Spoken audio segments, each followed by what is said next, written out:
Welcome बच्चों, हम कर रहे हैं क्लास 6 की विज्ञान अभ्यास कार्य पुस्तिका और इसके अंतर्गत हम कर रहे हैं इकाई 17 आज कंप्यूटर। और इसी के साथ ये वर्क बुक यानी कि विज्ञान की अभ्यास कार्य पुस्तिका आपकी समाप्त हो जाएगी बच्चों। और आपका काम शुरू होगा क्या कि आप पुनः बार बार रिवीजन करेंगे और अच्छे से समझेंगे, अच्छे मार्क्स से पास होंगे। तो चलिए बच्चों स्टार्ट करते हैं। निम्नलिखित प्रश्नों के सही विकल्प छांटिए। किस वैज्ञानिक ने कंप्यूटर की परिकल्पना की थी? तो बच्चों sir Charles Babbage, sir Isaac Newton, sir JC Bose, sir Michael Babbage. तो यहाँ पर बच्चों सही आंसर क्या है? Sir Charles Babbage. अगला प्रश्न है, अगला विकल्प है हमारा 1 किलोबाइट निम्नलिखित में से किसके बराबर होता है? तो 1 किलोबाइट 1024 मेगाबाइट, 8 बिट और 1024 गीगाबाइट। तो यहाँ पर बच्चों करेक्ट आंसर क्या है? 1024 बाइट। सबसे तेज गति से कार्य करने वाला कंप्यूटर कौन सा होता है? कंप्यूटर कई प्रकार के होते हैं, तो सबसे तेज गति वाला माइक्रो होगा या मिनी होगा या मेन फ्रेम होगा या सुपर? तो सबसे तेज गति वाला कौन सा होगा? सुपर कंप्यूटर होगा। निम्नलिखित में से कौन सा आउटपुट डिवाइस नहीं है? 2 प्रकार की डिवाइस होती है, इनपुट और आउटपुट। तो यहाँ पर आउटपुट डिवाइस नहीं है, यानी कि मॉनिटर, प्रिंटर, कीबोर्ड, स्पीकर। तो यहाँ पर कीबोर्ड बच्चों जो है वो आउटपुट डिवाइस नहीं है, ये इनपुट डिवाइस है। निम्नलिखित में से कौन सा हार्डवेयर नहीं है? माउस, कीबोर्ड, प्रोग्राम और वेब कैमरा। तो प्रोग्राम जो है वो आपका हार्डवेयर नहीं है।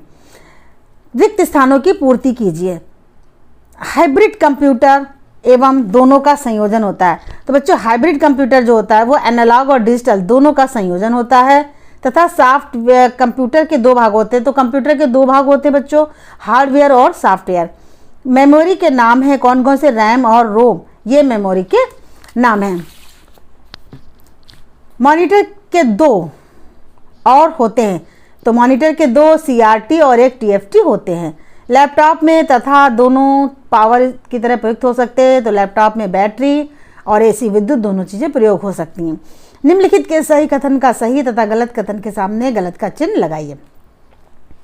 एक निबल में 4 बिट होते हैं, तो बिल्कुल सही बात है। कीबोर्ड में सामान्यतः 04 बटन होते हैं, ये गलत है। कीबोर्ड में बहुत सारे बटन होते हैं। डिजिटल कंप्यूटर में बाइनरी अंकों का उपयोग होता है, सही बात है। विभिन्न प्रोग्रामों का समूह हार्डवेयर कहलाता है, गलत है। प्रोग्रामों का समूह जो होता है वो सॉफ्टवेयर कहलाता है। कंप्यूटर का केवल गुणा करना होता है, नहीं, कंप्यूटर के बहुत सारे कार्य होते हैं, तो ये भी गलत होगा। अब इसके बाद देखिए, स्तंभ का और स्तंभ खा को सुमेलित कीजिए। स्तंभ का और स्तंभ खा। 1 बाइट 8 बिट के बराबर होता है। डाटा स्टोरेज मेमोरी कहलाता है। पर्सनल कंप्यूटर लैपटॉप होता है। माइक्रो कंप्यूटर आकार में छोटे होते हैं। और सुपर कंप्यूटर परम यानी 1000। इसके बाद 5वां क्वेश्चन है, निम्नलिखित में जो बेमेल है उसे छाटिए। Touch screen, web camera, light pen, monitor. तो यहाँ पर मॉनिटर अलग है, बाकी सब अलग है। Mini computer, micro computer, super computer और हाइब्रिड कंप्यूटर। तो ये सारे कंप्यूटर के प्रकार है। हाइब्रिड कंप्यूटर जो होता है वो एनालॉग और डिजिटल कंप्यूटर दोनों के संयोजन से बनता है।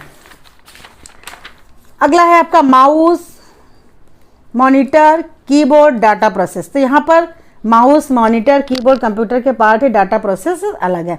Monitor, printer, speaker, mouse. Monitor, printer और स्पीकर ये क्या है? आउटपुट डिवाइस है। और माउस जो है वो इनपुट डिवाइस है। Input device, output device, central processing unit और सॉफ्टवेयर। तो यहाँ पर सॉफ्टवेयर अलग है।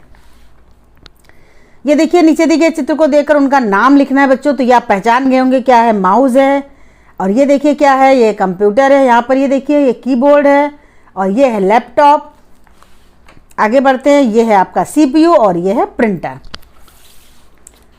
यहाँ पर देखिए बच्चों, निम्नलिखित प्रश्नों के एक शब्द में उत्तर दिए। कंप्यूटर द्वारा परिणाम देखने के लिए किस आउटपुट डिवाइस का प्रयोग किया था? तो कंप्यूटर पे जो हम काम करते हैं उसका जो परिणाम होता है वो हमें मॉनिटर पर दिखाई देता है। किस प्रकार की मेमोरी में पावर सप्लाई बंद होने पर संग्रह सूचना विलुप्त नहीं होती है? तो रोम में संग्रह सूचना विलुप्त नहीं होती है। कीबोर्ड के अतिरिक्त किस डिवाइस द्वारा कंप्यूटर पर नियंत्रित किया जा सकता है? कीबोर्ड के अतिरिक्त माउस के द्वारा नियंत्रण कर सकते हैं। कंप्यूटर में किस युक्त के माध्यम से सूचना हार्ड कॉपी के रूप में प्राप्त होती है? तो सूचना हार्ड कॉपी के रूप में हमें प्रिंटर से प्राप्त हो जाती है। एनालॉग और डिजिटल कंप्यूटर में अंतर स्पष्ट कीजिए। एनालॉग कंप्यूटर और यहाँ पर डिजिटल कंप्यूटर।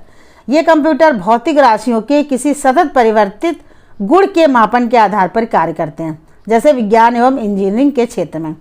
डिजिटल कंप्यूटर ये कंप्यूटर द्विधारी बाइनरी अंकों का उपयोग करते हैं। अधिकांशतः कंप्यूटर डिजिटल कंप्यूटर ही होते हैं।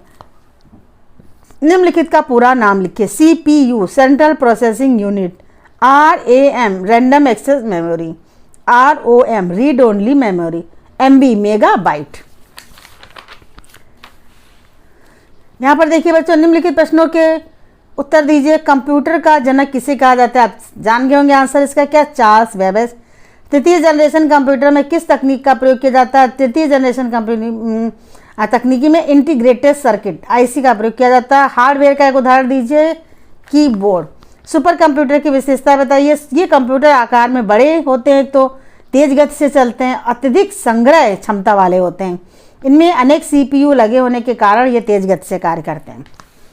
यहाँ पर देखिए कंप्यूटर और इसके विभिन्न भागों को दर्शाना है। तो कंप्यूटर में भाग होते हैं mouse, keyboard, monitor, speaker and CPU। यहाँ पर देखिए बच्चों, निम्नलिखित प्रश्नों के उत्तर दीजिए। निम्नलिखित के तीन उदाहरण दीजिए।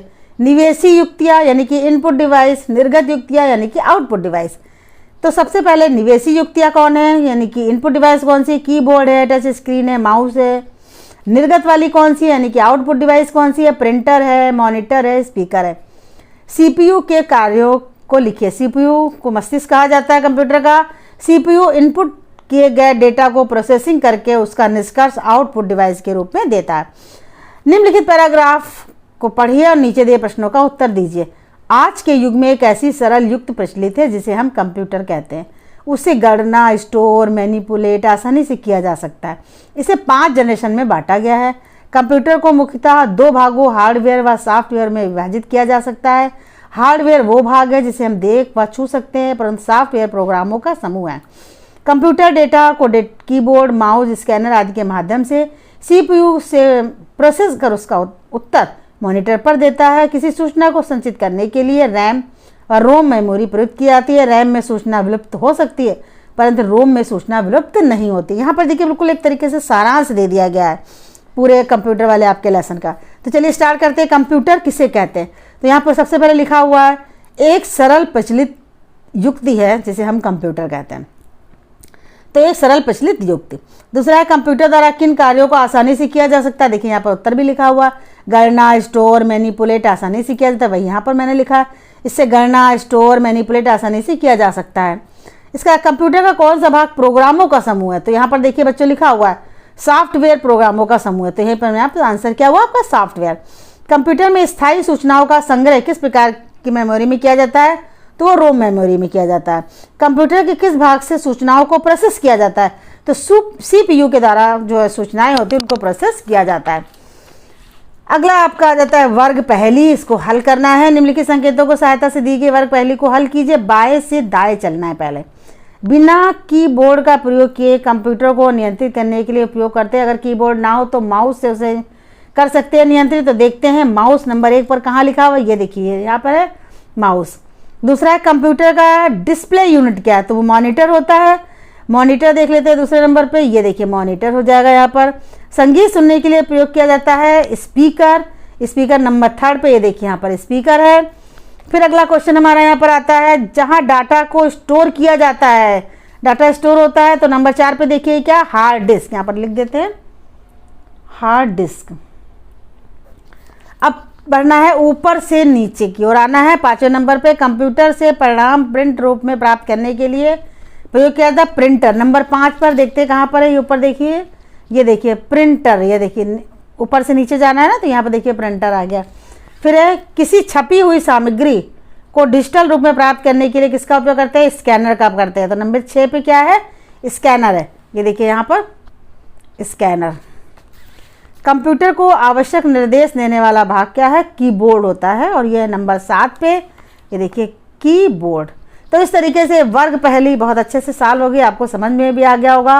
और ये कंप्यूटर जो आपकी क्लास से स्टार्ट हुआ है, तो बच्चों आपको इंटरेस्टिंग भी लगा होगा कि कंप्यूटर के जनक कौन थे, कंप्यूटर कितने प्रकार का होता है, कौन कौन सी मेमोरी यहाँ पे इस्तेमाल होती है, कीबोर्ड है या कितनी जनरेशन है। ये सारी बातें आपको अच्छे से लेसन में पढ़ाई भी गई हैं। और इससे जो यहाँ पर अभ्यास पुस्तिका है, इसके माध्यम से आपने और नए नए प्रश्नों को भी देखा है, समझा है। और इसी के साथ आपकी ये वर्कबुक भी यहाँ पर समाप्त हो जाती है। तो एक सुविचार के साथ करते हैं समाप्ति। सफलता की गाड़ी भले ही धीरे धीरे चलती हो, पर वह तुम्हें सबसे खुशहाल जगह पर लाकर छोड़ती है। बेटा जब हम पढ़ाई करते हैं तो हमें कभी असफल भी हो जाते हैं, कभी सफल भी होते हैं, कभी कम नंबर भी आते हैं, लेकिन सफलता जब मिलती है भले हमें धीरे धीरे मिलती है, हम लगातार जैसे एक ट्रेन होती है स्टेशन पर चलती जाती चलती जाती चलती जाती, फिर हम जब जहाँ पर जाना होता है हमें वहाँ पर जब पहुँच जाती है तो हमें खुशी होती है कि हम अपने स्थान पर पहुँच गए। उसी तरीके से सफलता की जो ट्रेन होती है वो भी चलती जाती है धीरे धीरे धीरे, लेकिन अंत में जब वो तुम्हें तुम्हारे लक्ष्य पर पहुँचा देगी तो सबसे खुशहाल जगह पर लाकर ही वो तुमको छोड़ती है। तो बच्चों कभी भी हिम्मत मत हारो, लगातार परिश्रम करते रहो, अनुशासन के साथ रहो, बड़ों का कहना मानो, माता पिता की आज्ञा मानो। और इसी के साथ ये समाप्त होती है हमारी वर्कबुक। तो मिलते हैं बच्चों अपने अलग नए लेसनों के साथ। थैंक यू बच्चों।